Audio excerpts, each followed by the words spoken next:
Hello guys, welcome to A fresh new blog.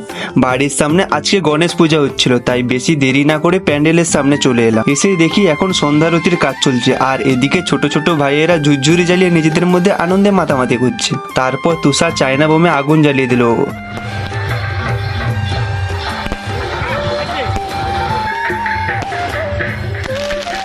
অত্যাধিক আতশবাজির জন্য চারিদিকে অল্প কিছুক্ষণের জন্য ধোঁয়াশা সৃষ্টি হয়ে গেছিল। এখন বাদশা হৈলটের কাজ চলছে, আর একদিকে স্টেজ ডেকোরেশনের কাজও চলছে।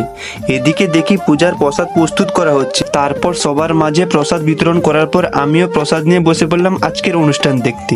তারপর অনুষ্ঠান শেষ করে 2টা নাগাদ চললাম বাড়ির দিকে। আজকে ছিল গণেশ পূজার দ্বিতীয় দিন। এখন গ্রিন রুমে বসে আজকের অনুষ্ঠান দেখছিলাম। এদিকে পূজার কেশিয়ার তুষার আমাদের মধ্যে পৌঁছে গেল। এখন একটা ছোট্ট কিউট ডগকে দেখতে পেয়ে আমি একটু আদর করে দিলাম তাকে। তারপর বাড়ির পাশে সব বন্ধুদের সাথে বসে পড়লাম আজকে ড্যান্স টুক দেখতে। এখন প্রায় রাত 2:10 বাজে। আজকের মতো অনুষ্ঠান শেষ করে আস্তে আস্তে চললাম বাড়ির দিকে। তো গাইস, আজকের জন্য ব্লগটা এই পর্যন্ত। দেখা হবে পরের ব্লগে। Bye bye.